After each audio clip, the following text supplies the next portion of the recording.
Assalamualaikum warahmatullahi wabarakatuh dan salam sejahtera. Dalam video ini kita akan bincangkan teknik menjawab matematik SPM 2023 kertas 2, bahagian B dan bahagian C.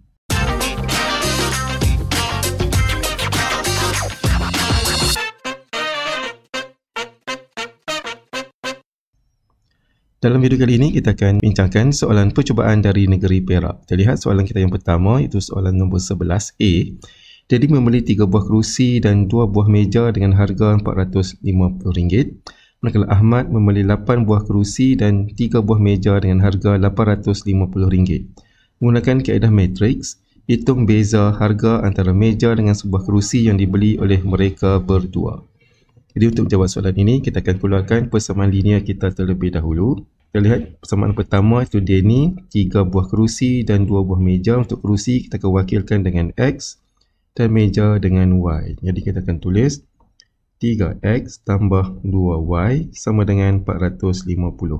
Kemudian untuk Ahmad, 8 kerusi, 3 meja. 8X tambah 3Y sama dengan RM850. Kemudian kita akan tukar kepada bentuk matriks 3, 2, 8, 3 didarabkan dengan XY sama dengan 450 dan 850. Kemudian untuk mendapatkan nilai X dan Y, kita akan songsangkan matrik kita. 1 per A darab dengan D, itu 3 darab dengan 3, tolak dengan B darab C, 2 darab 8. Kemudian A dengan D kita akan tukar tempat, jadi 3, 3 masih sama. Kemudian B kita akan tukar tanda daripada positif jadi negatif. C juga tukar tanda jadi dari positif kepada negatif 8. Kemudian kita darabkan dengan 450 dan 850. Kemudian untuk mendapatkan nilai X dan juga nilai Y, kita akan terus menggunakan kalkulator. Pertama sekali kita akan tekan menu, kemudian kita tekan A dan kita ambil simultaneous equation, kita tekan 1. Kemudian untuk unknown kita tekan 2. Kita akan masukkan persamaan kita yang pertama terlebih dahulu. Kita masukkan 3 sama dengan 2 sama dengan 450 sama dengan. Kemudian untuk persamaan yang kedua, 8 sama dengan 3 sama dengan 850 sama dengan. Kemudian kita tekan sama dengan, kita dapat nilai X sama dengan 50. Kemudian tekan sekali lagi sama dengan, kita akan dapat RM150. Jadi soalan bertanyakan tentang beza harga. Jadi 150 tolak dengan 50. Jadi jawapan akhir kita adalah 100. Seterusnya kita lihat soalan B. Diberi G 6 negatif 1 H 7 darab dengan 7 1 negatif 4 6 sama dengan 1001. Cari nilai bagi G dan H. Jadi di sini kita ada pendaraban matriks. Apabila dua matrik ini didarab, kita dapat matrik 1001. Matrik 1001 ini adalah matrik identity. Jadi untuk mendapatkan matrik identity, kita akan darab suatu matrik dengan songsang dia. Okey, contohnya kalau ini adalah matrik A, kita darabkan dengan A songsang, kita akan dapat I. Jadi di sini kita akan songsangkan matriks 7 1 negatif 4 6 dengan menggunakan rumus songsang. Jadi untuk jawapan B, matriks kita adalah 7 1 negatif 4 6. Jadi kita akan songsangkan itu 1 per A 7 darab dengan D 6 tolak dengan B 1 darab C negatif 4. Kemudian A dengan D bertukar tempat, 6 di atas 7 di bawah. Kemudian B tukar tanda jadi negatif 1, negatif 4 jadi positif 4.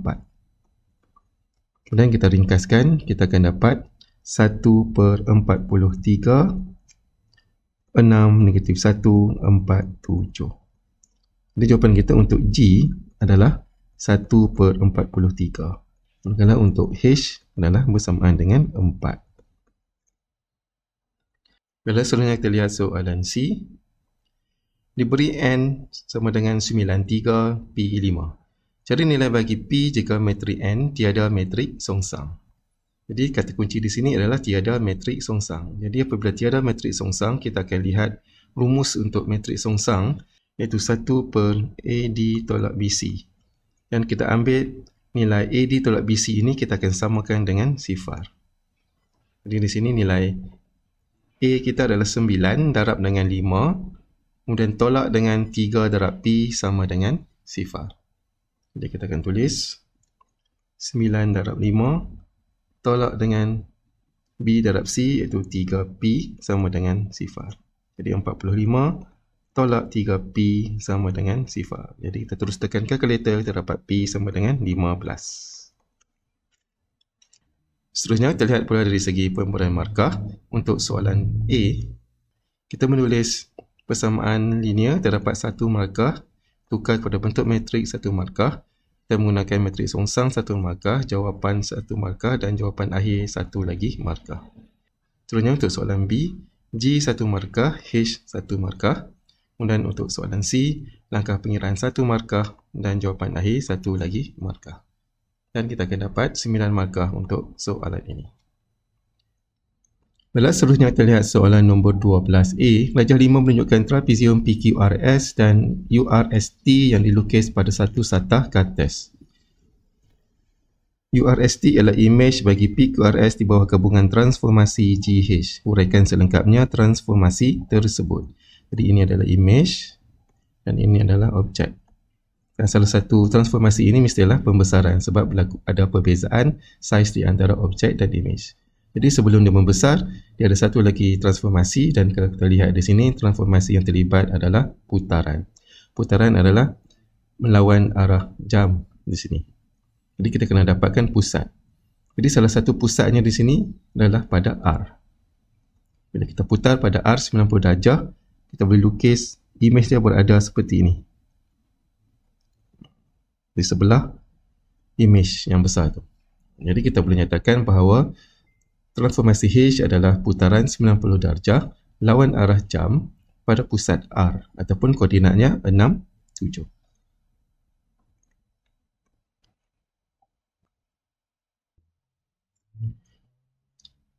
Dan seterusnya transformasi G adalah suatu pembesaran. Bila pembesaran dikena ada faktor skala iaitu K sama dengan imej per dengan objek. Jadi kita ambil sisi yang sepadan, contohnya sisi ini ada 2. Kemudian imejnya ada 4. Jadi 4 per 2 sama dengan 2. Jadi faktor skalanya adalah 2. Kemudian kita tentukan pula pusat pembesarannya. Kita akan sambungkan bucu-bucu yang sepadan. Seperti ini kita buat. Dan kita akan dapat satu titik temu di sini. Dan koordinatnya adalah 10, 9.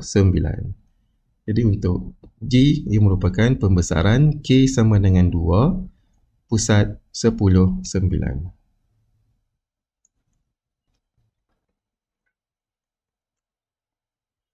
Lalu seterusnya kita lihat soalan B.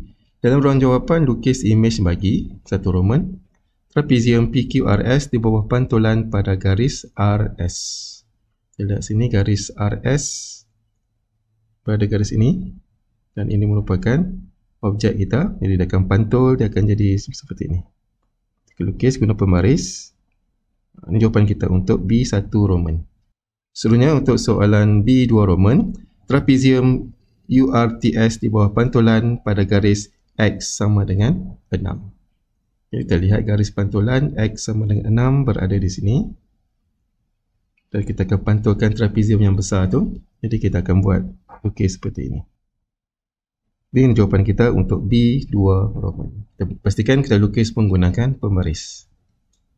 Lalu seterusnya kita lihat pula dari segi pemberi markah. Untuk soalan A, dinyatakan putaran 90 beserta dengan arah dan juga pusat, kita akan dapat 3 markah. Kemudian untuk pembesaran, ternyatakan faktor skala dan juga pusat, kita dapat 3 markah lagi.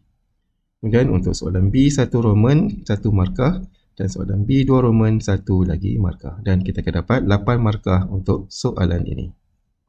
Lalu seterusnya kita lihat soalan nombor 13. A1 Roman, tulis 2 implikasi berdasarkan pernyataan majmuk berikut. Suatu nombor ialah nombor perdana jika dan hanya jika nombor itu hanya boleh dibahagi dengan 1 dan nombor itu sendiri. Jadi kita akan tulis 2 implikasi berdasarkan kepada pernyataan majmuk ini.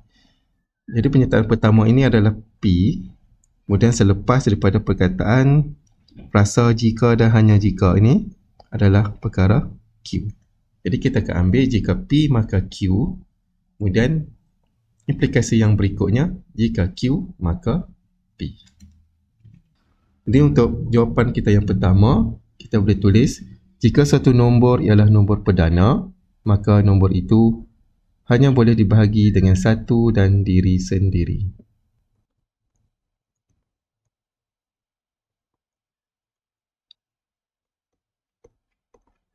Dan seterusnya untuk implikasi 2, kita akan terbalikkan, kita buat akas. Kita akan tulis jika nombor itu hanya boleh dibahagi dengan satu dan diri sendiri, maka suatu nombor itu ialah nombor perdana.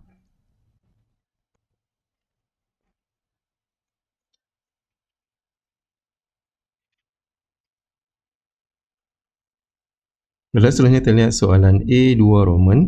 Tulis kontrapositif bagi pernyataan berikut dan seterusnya tentukan nilai kebenaran. Jika Y kuasa 3 sama dengan 125, maka Y sama dengan 5. Jadi untuk menulis kontrapositif, kita akan akaskan pernyataan ini, kemudian kita akan nafikan dia. Ini jawapan kita di sini adalah jika Y tak sama dengan 5, maka Y kuasa 3 tak sama dengan 125.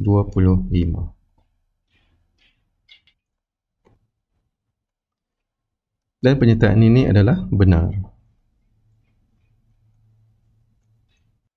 Seterusnya kita lihat soalan B.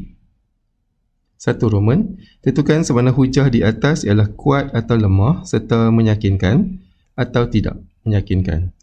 Justifikasikan jawapan anda. Kita lihat premis 1, 3 ialah faktor bagi 12 adalah benar. 6 faktor bagi 12 benar. 12 faktor bagi 12 juga benar. Kemudian kita lihat kesimpulan. Semua faktor bagi 12 boleh dibahagi tepat dengan 3. Okay, kata kunci di sini boleh dibagi tepat dengan 3. Dan kita lihat faktor bagi 12 kita ada 1, kemudian kita ada 2. 1 dengan 2 tak boleh dibahagi tepat dengan 3. Jadi di sini kesimpulannya adalah palsu. Jadi apabila suatu kesimpulan itu adalah palsu, maka hujah itu adalah lemah dan tidak meyakinkan. Justifikasinya kerana kesimpulan palsu.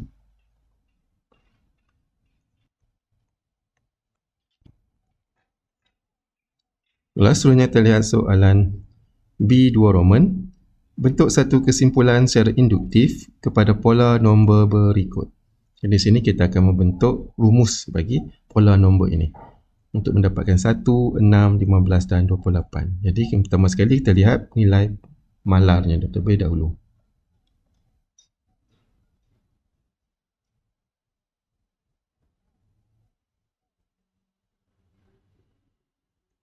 Nilai malar di sini adalah 2, dia tetap.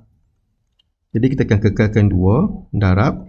Kemudian 1, 4, 9, 6 ni adalah pemboleh ubah manipulasi. Jadi kita akan letakkan N. Untuk meletakkan N, dia mesti berturut 1, 2, 3 dan 4. Jadi kat sini mula kita ada 1, kemudian 4, 9, 16. Jadi N ini kita akan kuasa 2 kan. Jadi bila 1 kuasa 2, kita dapat 1. 2 kuasa 2, kita dapat 4. 3 kuasa 2, dapat 9. 4 kuasa 2, kita dapat 16. Tutup kurungan, kemudian kita tolak dengan N. Kemudian kita kena nyatakan N itu adalah 1, 2, 3 dan seterusnya. Ini jawapan kita untuk soalan B2 Roman. Okay, seterusnya kita lihat pada dari segi pemberian markah. Untuk soalan A, implikasi pertama terdapat 1 markah. Implikasi kedua 1 lagi markah. Untuk A2 Roman, kita akan dapat 1 markah, kemudian ternyatakan nilai kebenaran 1 lagi markah. Untuk B1 Roman, ternyatakan hujah tersebut lemah dan tidak meyakinkan 1 markah berserta dengan justifikasinya 1 lagi markah. Kemudian untuk B2 Roman, kita akan dapat 2 markah. Dan keseluruhan untuk soalan ini adalah sebanyak 8 markah. Seterusnya kita lihat soalan nombor 14. Hanis ingin membeli sebilangan pokok bunga ros dan sebilangan pokok bunga orkid. Harga sepokok bunga ros dan bunga orkid masing-masing ialah RM10 dan RM15. Dia mempunyai RM600 untuk berbelanja. Bilangan pokok yang dibeli mesti sekurang-kurangnya 40 pokok. Dan bilangan pokok bunga ros adalah selebih-lebihnya sama dengan bilangan pokok bunga orkid. Dan soalan A, tuliskan 3 ketaksamaan linear untuk mewakili pembelian harness. Kita lihat untuk yang pertama, dia ada RM600 dan dia nak beli orkid dan juga bunga ros. Jadi untuk bunga ros ini kita akan wakilkan sebagai X dan orkid sebagai Y. Jadi harga untuk X adalah 10 dan Y 15. Jadi kita akan tulis 10X tambah 15Y. Dia ada RM600, jadi dia tak boleh belanja lebih daripada RM600. Jadi kita akan guna kurang sama dengan 600. Kemudian kita lihat pula bilangan. Bilangan pokok bunga yang dibeli mesti sekurang-kurangnya 40 pokok. Jadi X tambah Y mesti sekurang-kurangnya 40. Kita ambil X tambah Y. Bila sekurang-kurangnya kita akan guna lebih besar sama dengan 40. Kemudian yang ketiga, bilangan pokok bunga ros selebih-lebihnya sama dengan bilangan pokok orkid. Bunga ros iaitu X selebih-lebihnya atau bermaksud paling banyak. Jadi kita akan guna kurang sama dengan Y. Jadi di sini kita akan akaskan, kita akan terbalikkan, kita akan letakkan Y di sebelah kiri, dia sama dengan Y besar sama dengan X. Kita cuma terbalikkan saja. Di mana pembeli ubah Y selalunya kita akan letak sebelah kiri. Ini jawapan kita untuk soalan A. Berikutnya soalan B. Untuk carian soalan ini gunakan kertas graf yang disediakan. Di sini menggunakan skala 2 cm kepada 10 pokok dan pada paksi X dan 2 cm kepada 5 pokok pada paksi Y. Lukis dan lorekkan rantau yang memuaskan sistem ketaksamaan di atas. Pertama sekali kita kena lukis paksi X dan paksi Y berdasarkan kepada skala yang telah pun diberi. Kemudian kita lihat ketaksamaan kita yang pertama, 10X tambah 15Y kurang sama dengan 600. Kita akan tukar kepada bentuk persamaan. Kemudian kita akan buat jadual kecil ni untuk mendapatkan 2 titik. Kerana graf garis lurus sekurang-kurangnya kena ada 2 titik. Kemudian kita akan gantikan nilai. Di sini kalau kita gantikan X sama dengan sifar, masukkan dalam persamaan tu, kita akan dapat Y sama dengan 40. Kemudian seterusnya apabila kita gantikan Y sama dengan sifar pula, kita akan gantikan dalam persamaan dan kita akan dapat nilai X sama dengan 60. Jadi di sini kita ada 2 titik, 040 dan 60. Kita tanda pada graf kita. Kemudian kita garis menggunakan pembaris seperti ini. Ini adalah garis 10X tambah 15Y sama dengan 600. Dan garis ini adalah garis padu disebabkan dia ada simbol sama dengan di bawah. Seterusnya terlihat ketaksamaan kita yang kedua, X tambah Y besar sama dengan 40. Kita tukar kepada bentuk persamaan. Kita buat jadual kecil, kita gantikan nilai. Bila kita gantikan nilai X sama dengan sifar, maka Y akan jadi 40. Kemudian seterusnya apabila kita gantikan Y sama dengan sifar pula, X akan dapat 40. Jadi 2 titik di sini, 040 dan 40, tanda pada graf, kemudian kita garis. Kita dapat garis X tambah Y sama dengan 40. Seterusnya kita lihat ketaksamaan kita yang ketiga, Y besar sama dengan X. Kita tukar kepada bentuk persamaan, kita dapat Y sama dengan X. Kemudian kita buat jadual kecil. Kita gantikan nilai. Apabila X sama dengan sifar, maka Y pun sama dengan sifar. Kemudian kita gantikan nilai X sama dengan 30. Y pun akan jadi 30. Kemudian kita tanda pada graf kita dan kita buat garis seperti ini. Dan nilai garis Y sama dengan X. Kemudian kita akan tentukan pula kawasan yang memenuhi ketiga-tiga syarat ini. Pertama sekali, untuk 10X tambah 15Y kurang sama dengan 600. Kurang bermaksud kawasan yang berada di bawah graf seperti ini. Di bawah garis seperti ini. Dan ketaksamaan yang kedua, X tambah Y besar sama dengan 40. Dia berada di atas garis seperti ini. Kemudian yang ketiga, Y besar sama dengan X. Jadi kawasannya berada di atas garis seperti ini. Jadi di sini kita nampak ada satu kawasan yang ada 3 3 anak panah. Jadi kawasan ini kita akan lorekkan. Dan inilah jawapan kita untuk kawasan berlorek. Baiklah, seterusnya untuk soalan C. Cari bilangan minimum dan maksimum bagi pokok bunga ros yang dibeli sekiranya Hanis membeli 24 bunga orkid. Apabila Hanis membeli 24 pokok bunga orkid, tanda pada Y kita 24 di sini, kita akan ambil nilai minimum dan maksimum pokok bunga ros yang boleh dibeli. Di sini kita ada dua tempat buat unjuran di sini. Ini adalah nilai maksimum yang boleh dibeli adalah 24. Kemudian nilai minimum yang dibeli, kita buat unjuran di sini, nilainya adalah 16. Jadi jawapan kita minimum 16, maksimum 24.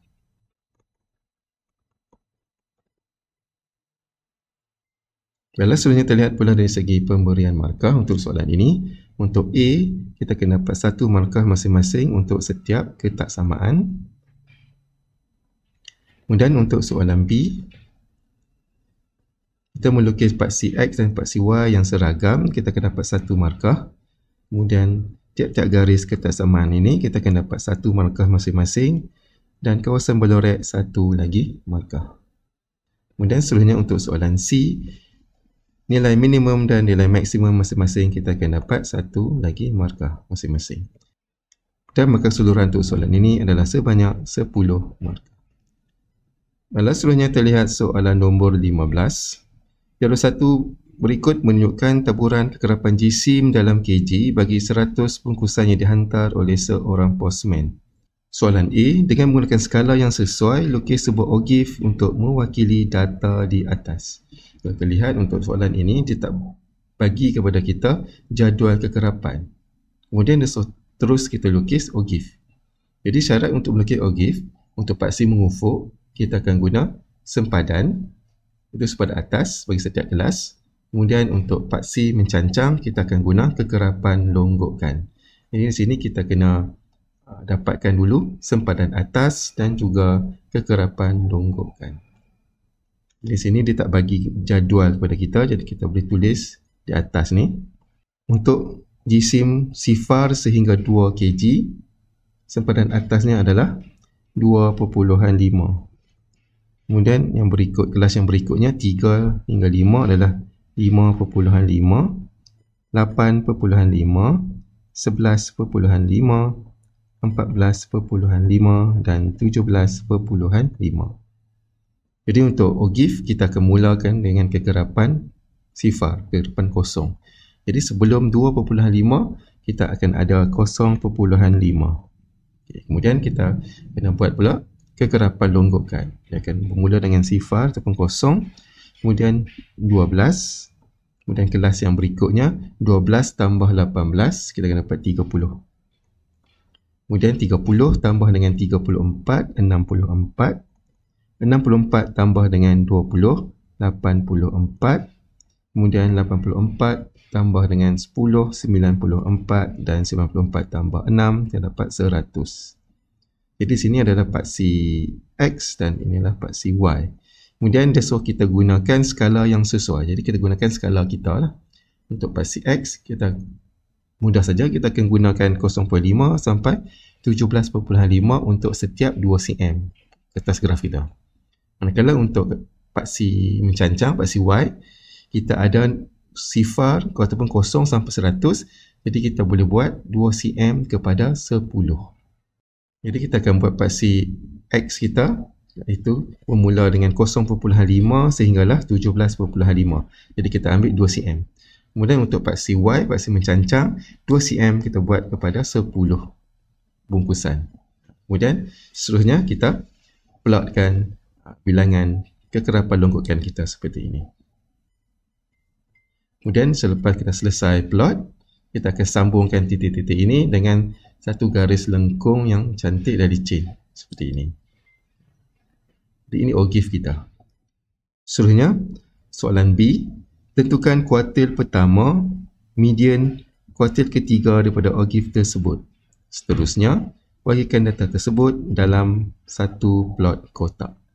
Untuk dapatkan kuartil pertama adalah 1/4 daripada data. Jadi untuk kuartil pertama, Q1, 1/4 daripada data kita ada 100, sama dengan 25. Jadi kita akan dapatkan data yang ke-25. Kemudian untuk median adalah 1/2 daripada data, sama dengan 50, data ke-50. Kemudian kuartil ketiga, 3/4 daripada data, sama dengan 75, iaitu data ke-75. Jadi kita lihat balik graf kita, graf OGIF kita tadi. Kuartil pertama 25, kita buat unjuran dan kita akan dapat nilainya di sini adalah 4.9. Kemudian untuk median 50, buat unjuran kita dapat nilainya adalah 7.3. Kemudian untuk kuartil ketiga 75 dan kita dapat unjuran, kita dapat nilai di sini adalah 10. Jadi kita dapat kuartil pertama 3.9, 7.3 dan juga 10. Kemudian kita akan bina plot kotak. Plot kotak kita kena ada 5 nilai. 3 daripadanya adalah kuartil pertama, median dan juga kuartil ketiga.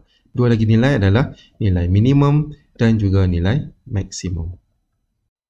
Jadi kita akan guna balik paksi X yang OGIF tadi. Kita salin balik aja dengan nilai 0.5 sehingga 17.5. Jadi di sini nilai minimum kita adalah 0.5 dan nilai maksimum kita adalah 17.5. Jadi kita akan plotkan balik nilai-nilai yang kita dapat tadi. Kemudian setelah kita plot, kita akan buat bentuk kotak di mana kita akan sambungkan Q1 dengan Q3 macam ni. Kemudian kita buat sesungut nilai minimum kepada Q1 dan Q3 kepada nilai maksimum. Kemudian kita garis di tengah-tengah nilai median. Ini jawapan kita untuk plot kotak. Kemudian untuk soalan C, huraikan bentuk taburan data tersebut. Bentuk taburan kita ada pencong kanan dan pencong kiri. Dan kalau kita tengok balik nilai data kita tersungut tu, dia panjang di sebelah kanan dan dia pendek di sebelah kiri. Jadi di sini kita boleh nyatakan bahawa dia adalah pencong kanan.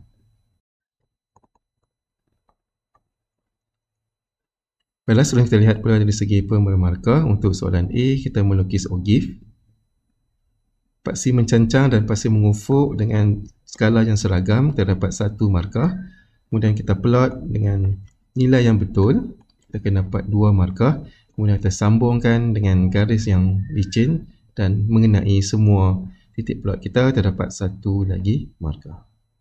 Dan seterusnya untuk soalan B, kita dapatkan nilai Q1 1 markah, M 1 markah, kemudian Q3 1 lagi markah. Kemudian kita lukis plot kotak, terdapat 1 lagi markah. Dan markah keseluruhan untuk soalan ini adalah sebanyak 9 markah. Baiklah, seterusnya kita masuk ke soalan bahagian C, di mana bahagian ini mengenai 2 soalan, jawab 1 soalan sahaja. Kita lihat soalan yang pertama untuk bahagian C, soalan nombor 16. SMK Perwira telah mengadakan kejohanan olahraga tahunan terbuka pada bulan Julai yang lalu. Kejohanan ini dibuat secara terbuka dengan menjemput pasukan-pasukan dari sekolah sekitar daerah untuk menyertainya. Kita lihat soalan A. Terdapat M pasukan yang menyertai kejohanan ini dengan 10 orang peserta setiap pasukan. Kemudian 3 pasukan pula dengan N peserta setiap pasukan.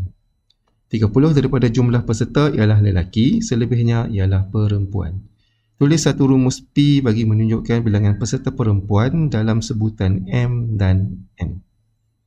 Dan di sini kita ada M pasukan dengan seramai 10 orang peserta setiap pasukan. Jadi kita tulis kat sini M pasukan, mana setiap pasukan tersebut ada 10 orang peserta. Kemudian kita ada 3 pasukan pula dengan jumlah pesertanya adalah N. Kemudian bilangan lelaki adalah seramai 30 orang. Kemudian soalan bertanyakan tentang perempuan, P ada berapa? Jadi untuk mendapatkan P, kita akan dapatkan jumlah keseluruhan peserta tolak dengan lelaki, iaitu 30. Jadi berapakah bilangan keseluruhan peserta? Jadi untuk mendapatkan bilangan keseluruhan peserta, kita akan darab bilangan pasukan kali dengan bilangan ahli dalam pasukan tersebut. Jadi di sini dia kata dia ada M pasukan, M buah pasukan. Di mana setiap M buah pasukan itu ada 10 orang. Jadi kita darablah, kita akan dapat kat sini 30 M peserta.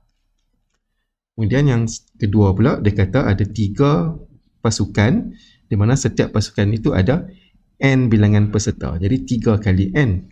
Kita akan dapat bilangan pesertanya adalah 3N. Jadi keseluruhannya tambah 30M tambah dengan 3N, tolakkan dengan 30. Dapatlah P. Jadi kita boleh buat rumus P sama dengan 10M. Okay, di sini 10M bukan 30, 10M. Okay. Jadi 10M tambah 3N tolak dengan peserta lelaki 30. Dapatlah bilangan peserta perempuan. Kemudian dari segi agihan markah, kita akan dapat 3 markah bila kita jawab dengan tepat untuk soalan ini. Terus dapat 3 markah. Seterusnya terlihat soalan B. Pelajar 6 menunjukkan padang yang digunakan untuk kejohanan tersebut dengan memberi jawapan dalam bentuk piawai. Hitung satu Roman perimeter dalam meter padang tersebut. Perimeter ini adalah ukur keliling. Nyatakan dalam meter, kita tukar cm kepada meter, kita bahagi dengan 100. Jadi kita dapat 95 di sini dan 64 di sini. Jadi untuk perimeter ukur keliling kita tambah 95 kita darab dengan 2 sebab ada 2 atas dan bawah. 64 ni pun kita darab dengan 2 sebab ada kiri dan kanan. Jadi 95 darab 2 tambah dengan 64 darab dengan 2. Kita dapat 318. Tukar kepada bentuk piawai 3.18 darab 10 kuasa 2. Untuk 2 Roman, luas padang dalam meter persegi. Luas adalah panjang darab lebar. 95 darab dengan 64, kita akan dapat 6080. Tukar kepada bentuk piawai 6.08 darab 10 kuasa 3. Kemudian dari segi pemulihan markah, untuk perimeter 1 markah, luas 1 markah, kemudian kita tukar kepada bentuk piawai 1 lagi markah dan kita dapat 3 markah untuk pecahan soalan B. Seterusnya terlihat soalan pecahan C. Jadual 21 ialah maklumat peserta sebahagian acara yang dipertandingkan dalam kejohanan tersebut. Lengkapkan kemudahan jawapan di ruang jawapan bagi menunjukkan bilangan peserta yang menyertai acara-acara ini. Jadi di sini kita ada set J, set P dan juga set R. Okay. J adalah lompat jauh, P lontar peluru dan R adalah rejam lembing. Jadi untuk menjawab soalan ini kita lihat kawasan yang bertindan 3 di sini. Jadi J, P dengan R ada serentak kat sini. Ketiga-tiga acara kita ada 2 orang. Ini di sini telah diberi kepada kita 2. Kemudian kita ambil yang bertindan 2. Lontar peluru dan rejam lembing ada 6. Jadi set P dan juga set R. Jadi P dengan R ada 6. Kawasannya berada di sini. Jadi ke sini dah ada 2, jadi 6 tolak 2, kita akan dapat 4. Kemudian seterusnya, lompat jauh dan lontar peluru ada 4, iaitu J dan juga P. JP di sini. Jadi 4 tolak 2, tinggal lagi 2 di sini. Seterusnya, lompat jauh dan rejam lembing ada 5, iaitu J dan juga R. Kat sini kawasannya dah ada 2, di 5 tolak 2 kita dapat 3 di sini. Okey, seterusnya rejam lembing ada 10 orang. Jadi R sama dengan 10, kawasannya di sini.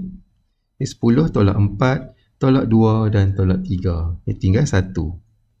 Kemudian lontar peluru ada 14, itu set P ada 14. Okey, di sini telah pun lengkap.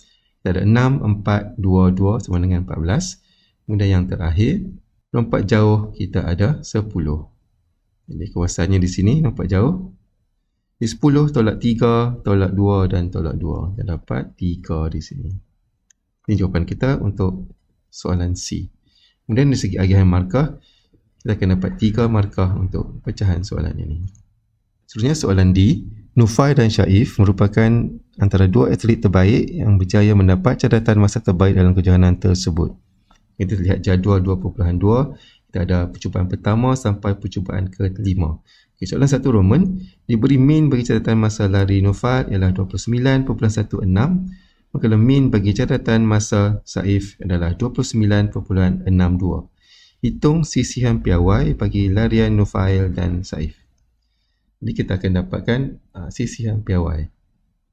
Untuk mendapatkan sisihan piawai, kita akan gunakan rumus sisihan piawai iaitu sigma X kuasa 2 per dengan N tolak dengan X bar kuasa 2. Kemudian kita punca 2 kan.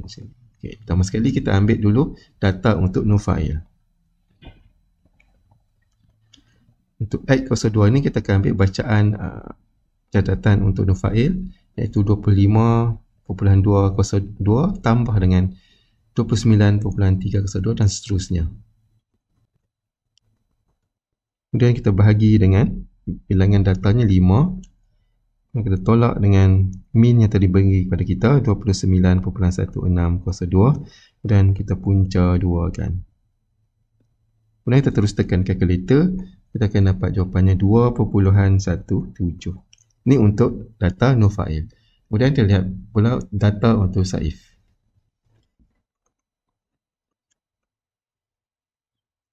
Kemudian kita tolak dengan min-nya 29.62 kuasa 2. Kemudian kita terus tekan kalkulator dan kita akan dapat jawapannya adalah 1.05. Okay, seterusnya untuk soalan 2 Roman, tentukan peserta yang lebih layak dipilih untuk mewakili negeri ke peringkat kebangsaan bagi acara lari pecut 200 meter tersebut. Berikan justifikasi anda. Apabila dia suruh kita cari sisihan piawai, jadi kita kena bandingkan sisihan piawai. Di sini kita kena dapatkan sisihan piawai yang lebih kecil. Ini lebih kecil di sini adalah Saif, iaitu 1.05. Jadi jawapan kita adalah Saif. Ini justifikasinya kerana nilai sisihan piawainya lebih kecil. Apabila sisihan piawai kecil bermaksud dia konsisten. Baiklah, selanjutnya kita lihat pada dari segi pemberian markah. Kita dapatkan nilai untuk sisihan piawai bagi Naufal, langkah pengiraan 1 markah, jawapan 1. Kemudian untuk Saif, langkah pengiraan 1 markah, jawapan 1 markah. Kemudian kita untuk soalan 2 Roman, kita memilih Saif 1 markah dan nyatakan justifikasi 1 lagi markah. Dan kita akan dapat 6 markah untuk pecahan soalan ini. Dan secara keseluruhan, soalan ini menyumbang sebanyak 15 markah. Teruskan lagi dengan melihat soalan nombor 17. Adam telah membuka sebuah restoran Adam yang menjual makanan dan minuman. Soalan A. Restoran Adam menjual nasi ayam dan pelbagai jenis minuman. Abu membeli 5 bungkus nasi ayam dan 8 bungkus air sirap dengan harga RM49. Manakala Badrul membeli 9 bungkus nasi ayam dan 6 bungkus air sirap dengan harga RM67. Tuliskan 2 persamaan linear bagi situasi ini. Abu membeli 5 nasi ayam dan 8 air sirap. Jadi nasi ayam ni terlibatkan sebagai X dan air sebagai Y. Jadi kita akan tulis 5X tambah 8Y dan harganya RM49. Kemudian untuk Badrul pula, dia beli 9 nasi ayam 9X tambah dengan air 6 jadi 6Y sama dengan harga RM67. Ini jawapan kita untuk soalan A. Kemudian dari segi markahnya, kita akan dapat 1 markah masing-masing dan kita dapat 2 markah untuk pecahan soalan ini. Kemudian untuk soalan B, Adam ingin membeli 1 bekas air minuman yang berbentuk kubus. Soalan 1 Roman, kirakan isi padu air yang boleh dimuatkan jika bekas itu berukuran panjang HCM. Berikan jawapan anda dalam bentuk nombor indeks. Okay, kubus. Kubus adalah panjang darab lebar darab tinggi untuk dapatkan volume dari isi padu dia. Kemudian kubus ni kita tahu dia bentuk sisi sama panjang semua. Jadi untuk dapatkan isi padu panjang darab lebar darab tinggi iaitu H darab H darab H. Jadi kita akan dapat H kuasa 3. Selanjutnya untuk soalan 2 Roman, jika jumlah isi padu bekas itu ialah 27,000 cm padu, kira panjang sisi dalam cm bekas itu. Okay, jadi H kuasa 3 sama dengan 27,000. Jadi untuk mendapatkan H, kita akan punca 3 kan 27,000 tersebut. Jadi kita tulis 27,000 punca 3. Kita terus tekan calculator, kita dapat 30. Okay. Kemudian seterusnya dari segi agihan markah, soalan B1 Roman kita dapat 1 markah. Kemudian untuk soalan B2 Roman langkah pengiraan 1 dan jawapan 1. Jadi kita dapat 3 markah untuk pecahan soalan B.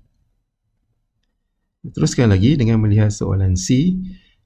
Restoran Adam A menyediakan perkhidmatan bantaran makanan dan minuman kepada para pelanggan.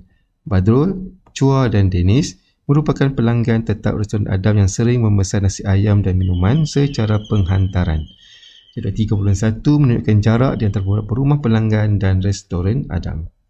Soalan 1 Roman, lukis satu graf berpemberat dan tak terarah untuk menunjukkan rangkaian antara lokasi. Jadi di sini kita lihat dalam jadual 3.1, lokasi AB itu restoran Adam ke rumah Badrul jaraknya 10 km. Jadi untuk melukis graf berpemberat tapi tidak ada arah, kita akan mulakan A dengan B dulu. Di sini kita boleh lukis secara rawak. Okay, ini A, dan kita buat guna pembaris B. Kita letakkan pemberatnya 10. Okay, kemudian kita lihat pula yang seterusnya, pasangan berikutnya AC 12. Okay, jadi A kemudian C, kita letak secara rawak juga. Okay, di sini letak C dan pemberatnya 12. Kemudian yang berikutnya AD 8. Kita dah ada A, kemudian kita buat D. Kita buat rawak juga, letak di sini D 8. Kemudian seterusnya yang terakhir CD 4. Sambungkan C dengan D. Sini C, sini D dah ada dan pemberatnya 4. Ini jawapan kita untuk C1 Roman. Seterusnya kita lihat pula untuk soalan 2 Roman. Seorang penghantar makanan sedang menuju ke lokasi Badrul untuk membuat penghantaran nasi ayam. Ketika itu dia menerima pesanan nasi ayam daripada Chua. Dia perlu kembali ke restoran untuk mengambil nasi ayam sebelum membuat penghantaran kepada Chua. Hitung jarak dalam kilometer yang dilalui oleh penghantar makanan tersebut apabila dia pergi ke lokasi Chua dari lokasi Badrul. Okay, cerita dia daripada A dia pergi ke B. Kemudian dia dapat satu lagi pesanan untuk Chua. Jadi dia kena balik daripada B balik kepada A dulu, kemudian daripada A ke C. Jadi cerita dia macam itulah. Jadi penghantar makanan akan bermula dari B, dia pergi ke A, kemudian baru dia pergi ke C. Jadi B ke A 10, kemudian A ke C 12. Jadi tambahlah 10 tambah 12, dia dapat 22 km. Kemudian dari segi agihan markah, untuk soalan C ini 1 Roman, dia dapat 3 markah. Kemudian untuk 2 Roman, dia dapat 2. Kita dapat 5 markah untuk pecahan soalan C. Seterusnya kita lihat soalan pecahan D. Ada 3.2 di bawah menunjukkan jumlah pendapatan tahunan, jumlah pengecualian cukai dan jumlah pelepasan cukai bagi 3 orang ketua pekerja di restoran Adam. Siapakah yang layak mendapat rebat cukai sebanyak RM400? Justifikasikan jawapan anda. Jadi untuk menentukan rebat cukai ini, pendapatan bercukai mestilah kurang daripada RM35,000. Jadi kita akan kira seorang demi seorang. Kita ambil Azli dulu.